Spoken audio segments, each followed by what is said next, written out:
Oke, pada sesi sebelum ini kita telah bahas tentang fungsi if. Nah, jika pilihannya hanya 2 atau 3 pilihan, maka kita masih efektif menggunakan fungsi if.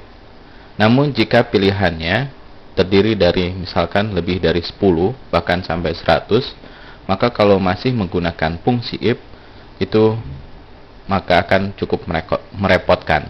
Anda bisa bayangkan berapa kata if yang harus kita ketik jika pilihannya lebih dari 100.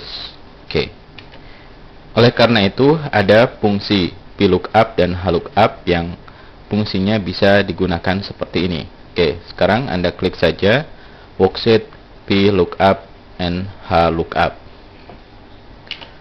Oke, misalkan Anda ingin mengisi kolom gaji pokok, tunjangan, dan transport ini berdasarkan data yang diinput di sini. Oke, jadi data yang diinput di, misalkan kita ingin menginput data yang ada di kolom gaji pokok, tunjangan, dan transport ini menggunakan rumus berdasarkan kolom yang ada di golongan. Oke, Anda bisa mengklik sheet 1 ini. Misalkan kalau golongannya A, maka gaji pokoknya sebesar ini, tunjangannya sebesar ini, dan transportnya sebesar ini.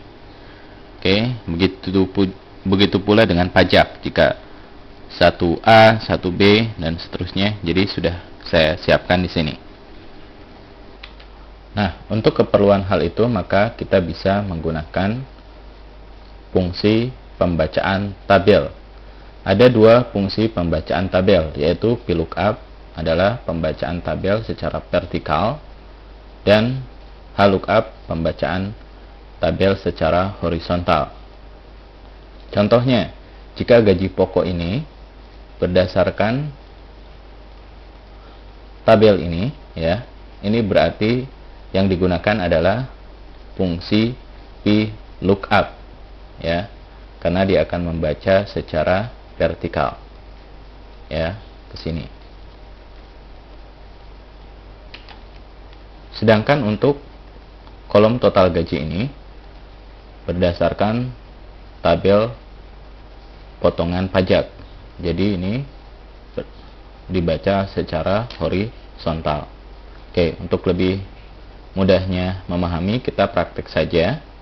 Nah, untuk penulisan rumus VLOOKUP ini, nilai kunci, tabel data, nomor kolom, dan jenis. Jadi untuk memudahkan kita menuliskan tabel data, yaitu range datanya, maka kita memblok dulu range data yang akan dilakukan pencarian dengan VLOOKUP, yaitu seperti ini. Kemudian klik menu di sini, insert, name, define. Nah, kita diminta untuk memasukkan nama. Klik di sini, misalkan di situ namanya gaji. Oke. Klik tombol F. Nah, klik tombol OK. Nah, sekarang apabila Anda perhatikan di sini di name box ada gaji secara ini terblok. Oke. Untuk yang ini kita namain juga. Caranya tidak hanya ini, kita langsung saja tuliskan di sini, yaitu misalkan di sini pajak. Langsung OK. Ya, ada. Jika ingin menghapus nama-nama tabel ini, klik insert, name, define. Nah, klik nama gaji yang dihapus, delete. Oke. Lebih mudah kan? Sekarang di sini nggak ada. Sekarang kita beri nama lagi, yaitu gaji. Enter. Kemudian ini pajak. Enter. Oke, sekarang karena sudah diberi nama, kita langsung saja di sini di gaji pokok sama dengan ini, berarti menggunakan VLOOKUP, ya, karena pencarian secara vertikal. Nah, ini masukkan kuncinya. Kuncinya di sini adalah ini, ya, berdasarkan kolom D6, ya, di blok dulu. Kemudian pemisah, titik koma, masukkan nama tabelnya, yaitu tabel tadi apa, gaji. Kemudian pemisah lagi.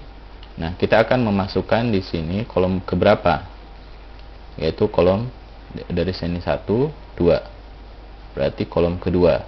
Oke, sekarang kita masukkan, ini hapus dulu, kolom kedua. Oke, nah, range lookupnya di sini dikosongkan juga tidak apa-apa, langsung tutup saja, enter. Nah, sekarang jika kita copy, maka coba lihat ya, dia berdasarkan ini. Jika dia 1A 125, ya kan? Jika dia 1B 150, 1C 175. Oke. Jadi untuk fungsi pembacaan tabel ini, Anda bayangkan aja seperti seorang kasir, di mana ketika dia mencatat transaksi, dia hanya memasukkan kode barang. Dia secara otomatis masuk nama barangnya apa, harganya berapa. Oke.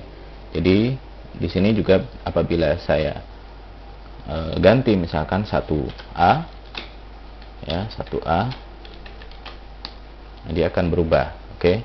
Oke, ini 1B saya ganti, dia juga akan ikut berubah. Ini 1C. Oke, ya.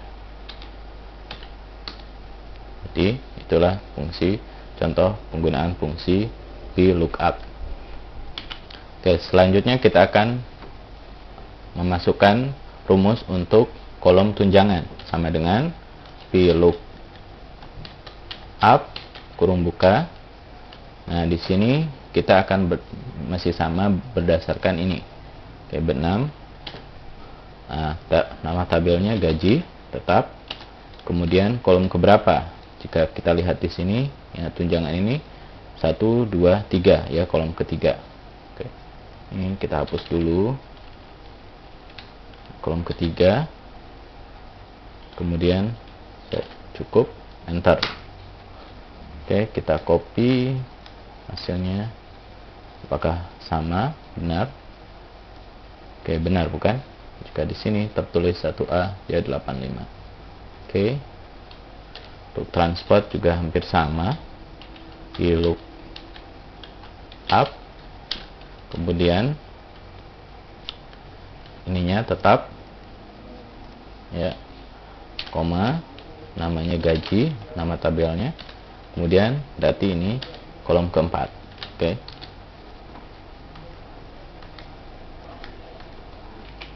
Oke, sekarang kita buat rumus untuk total gaji, sama dengan gaji pokok ditambah tunjangan ditambah transport, enter. Oke, hasilnya seperti ini.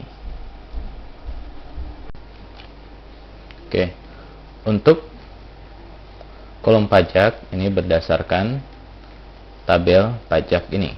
Oke, ya. Berarti ini adalah sama dengan lookup. Sebenarnya huruf kecil juga tidak masalah, tapi untuk mempermudah saja. Oke, lookup. Kemudian ini tetap berdasarkan ini, koma. Kemudian nama tabelnya apa? Yaitu pajak. Tadi kan sudah diberi nama pajak. Kemudian itunya garis keberapa, yaitu kedua. Oke, ya kan? Enter. Nah, di sini apabila ini kita beri jadi persen saja. Oke, tapi yang ingin kita lakukan adalah langsung mengkalikannya dengan total gaji. Oke, ya. Nah, jadi di sini saya edit di bagian formula bar, kasih tanda untuk kali, klik total gaji, enter. Ini tentu jangan menggunakan ini, tapi currency. Oke, atau kita hapus dulu currency-nya, di number saja. Oke, ini juga kita copy. Jadi intinya jika Anda melakukan pembacaan tabel untuk bentuk vertikal seperti ini, ya, ke atas seperti ini atau ke bawah, ya. Nah, ini ya nomor-nomornya atau kode-kodenya ada di seperti ini, maka gunakan VLOOKUP. Tapi jika pembacaannya ke sana, ke arah horizontal, maka gunakan fungsi VLOOKUP. Oke, sekarang untuk gaji bersih, Anda tentu sudah bisa total gaji dikurangi pajak. Oke, jadi klik tuh.